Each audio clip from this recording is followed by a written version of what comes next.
할렐루야, 주님의 이름으로 축복합니다. 평안한 밤 되셨습니까?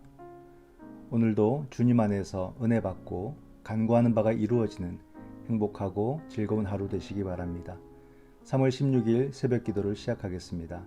다 같이 사도신경 하시겠습니다. 나는 전능하신 아버지 하나님 천지의 창조주를 믿습니다. 나는 그의 유일하신 아들 우리 주 예수 그리스도를 믿습니다. 그는 성령으로 잉태되어 동정녀 마리아에게서 나시고 본디오 빌라도에게 고난을 받아 십자가에 못 박혀 죽으시고 장사된 지 사흘 만에 죽은 자 가운데서 다시 살아나셨으며 하늘에 오르시어 전능하신 아버지 하나님 우편에 앉아 계시다가 거기로부터 살아있는 자와 죽은 자를 심판하러 오십니다. 나는 성령을 믿으며 거룩한 공교회와 성도의 교제와 죄를 용서받는 것과 몸의 부활과 영생을 믿습니다. 아멘. 사랑의 주님, 은혜 감사드립니다. 오늘도 새날을 주시고 은혜를 부어주심에 감사드립니다. 하루하루의 삶이 자신의 인생이 됨을 생각하며 오늘을 믿음으로 잘 감당할 수 있도록 도와주시옵소서. 그로 말미암아 아름답고 복된 인생을 만들어갈 수 있도록 성령 하나님 인도하여 주시옵소서. 이 시간도 주님이 함께 하시기를 소망하오며 예수님의 이름으로 기도드립니다. 아멘. 찬송가 423장입니다. 목보다도 더 검은 423장 1절 2절 간주 3절 4절입니다.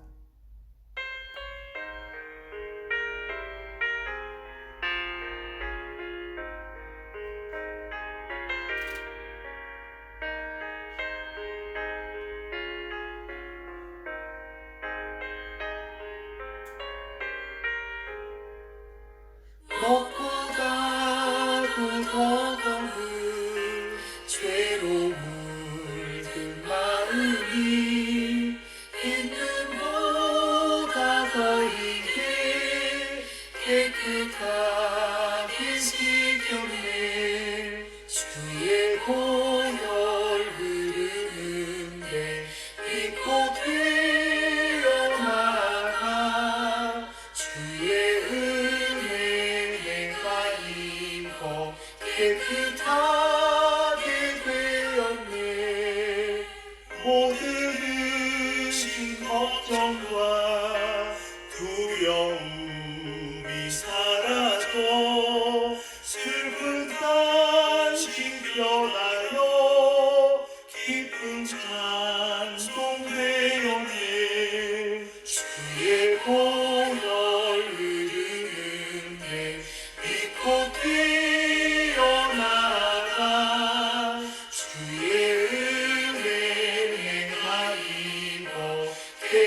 깨끗하게 되었네.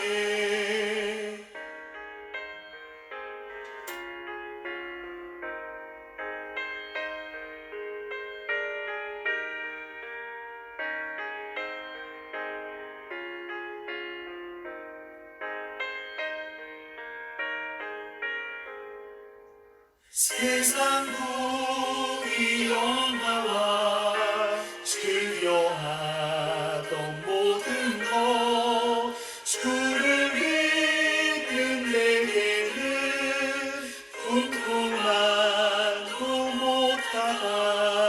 주의 보혈 흐르는데 빛꽃 되어나가 주의 은혜 내가 입어 깨끗하게 되었네. 나의 모든 보배는 저 천국에 쌓였네.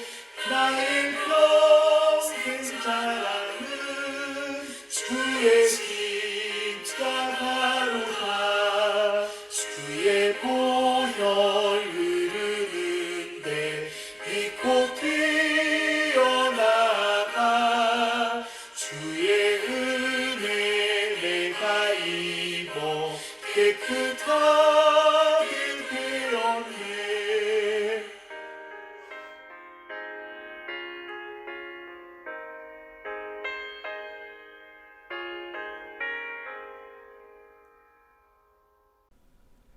성경 말씀 마태복음 23장 25절에서 39절 말씀입니다. 마태복음 23장 25절에서 39절 말씀. 화 있을진저 외식하는 서기관들과 바리새인들이여, 잔과 대접의 겉은 깨끗이 하되 그 안에는 탐욕과 방탕으로 가득하게 하는도다. 눈먼 바리새인이여, 너는 먼저 안을 깨끗이 하라. 그리하면 겉도 깨끗하리라. 화 있을진저 외식하는 서기관들과 바리새인들이여, 회칠한 무덤 같으니 겉으로는 아름답게 보이나 그 안에는 죽은 사람의 뼈와 모든 더러운 것이 가득하도다. 이와 같이 너희도 겉으로는 사람에게 옳게 보이되 안으로는 외식과 불법이 가득하도다.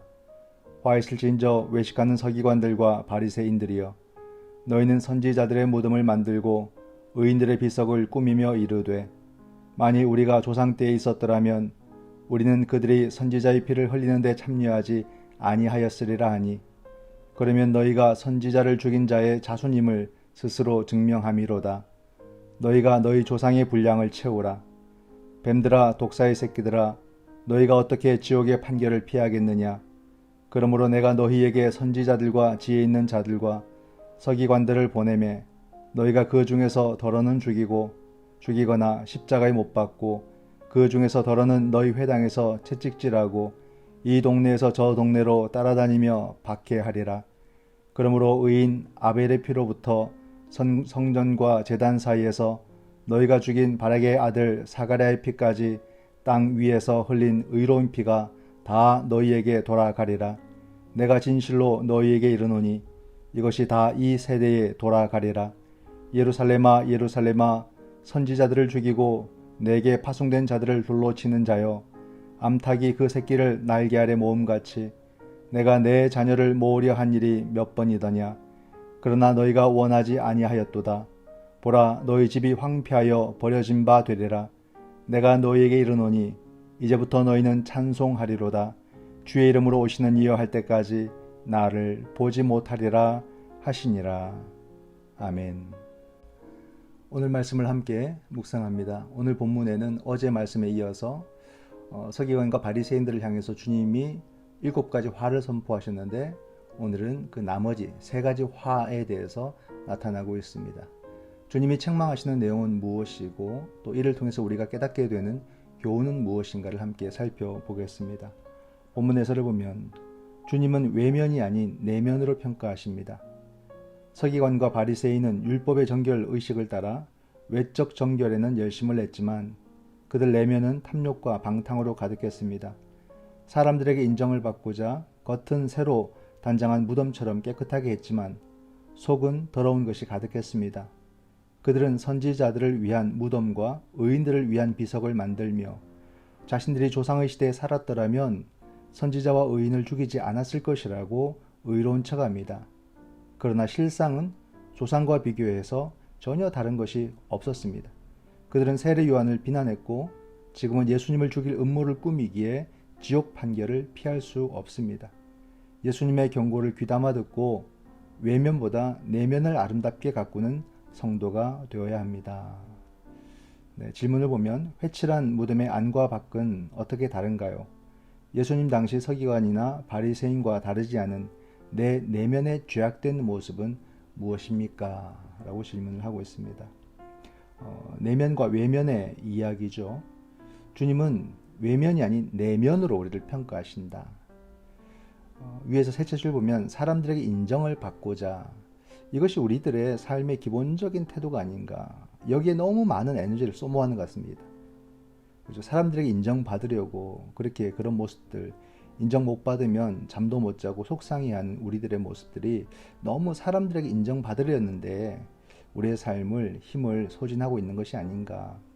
주님은 마지막 줄, 둘째 줄부터 말씀하십니다. 예수님의 경고를 귀담아 듣고 우리는 외면보다 내면을 아름답게 가꾸는 그런 성도가 되어야 한다. 그죠? 사람들에게 인정받는 것을 참 중요하게 여기는 것이 우리들의 삶의 태도이고, 그러나 보게 되면은 인정받는 것은 자신의 차원이 아니라 평가되는 거잖아요. 그죠?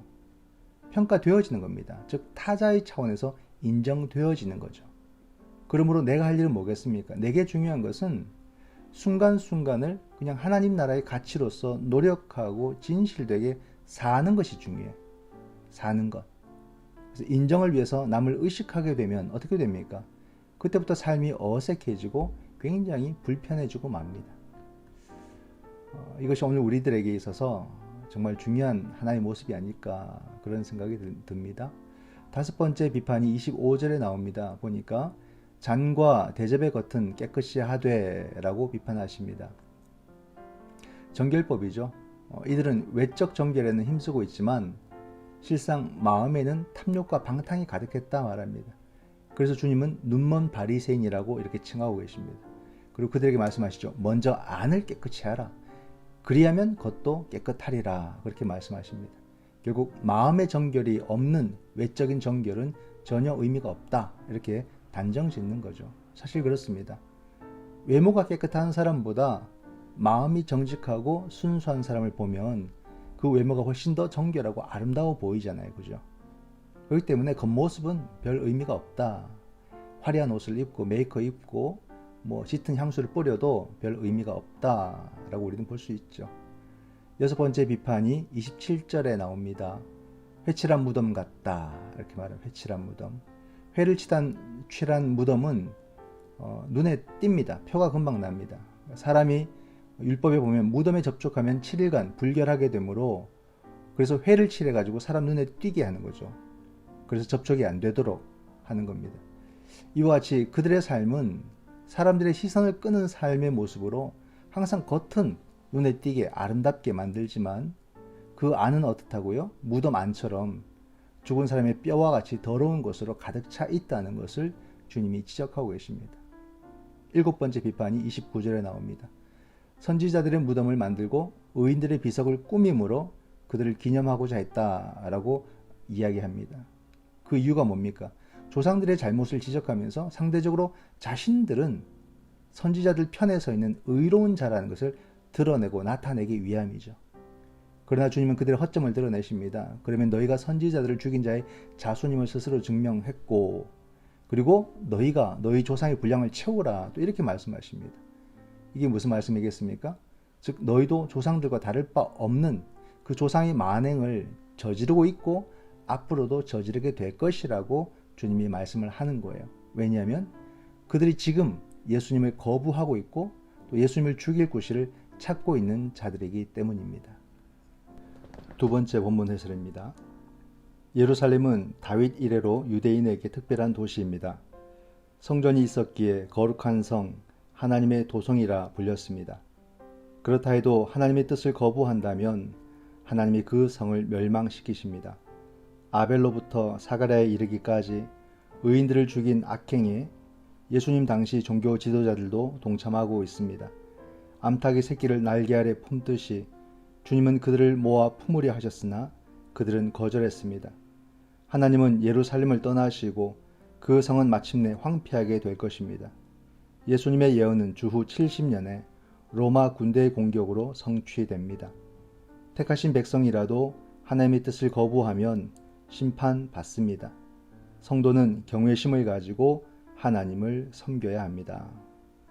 질문을 보면 하나님이 보내신 자들을 죽인 예루살렘은 결국 어떻게 되나요? 경외함을 잃어버리고 하나님의 뜻을 가볍게 여기는 일은 없는지 돌아봅시다. 네, 첫째 줄 보면 예루살렘은 이라고 하면서 나옵니다. 특별한 도시이고 성전이 있으니 거룩한 성 하나님의 도성이다. 하지만 그렇다 해도 하나님의 뜻을 거부한다면 하나님이 그 성을 멸망시킨다. 그죠? 성 자체가 거룩한 것이 아니라 하나님의 뜻이 담겨져 있을 때 그 성이 거룩한 성 하나님의 도성이 되는 거죠. 그러나 뜻을 거부하면 멸망당할 수밖에 없다는 것을 지적합니다.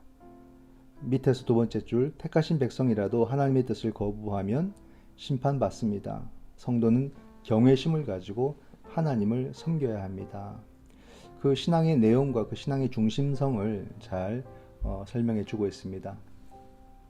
구약에 보면 많은 선지자들이 있었는데 오늘 예수님의 말씀에는 그 이스라엘 백성들이 수많은 선지자들을 죽였다는 거죠. 보면 바락의 아들 사가랴라고 나오는데 이는 베레기야의 아들 스가랴를 말합니다. 즉 스가랴서를 썼던 그 선지자죠. 근데 스가랴의 죽음이 성경에 나와 있지 않지만 유대교 랍비 문헌에 보면 그 죽음이 기록이 되어 있습니다.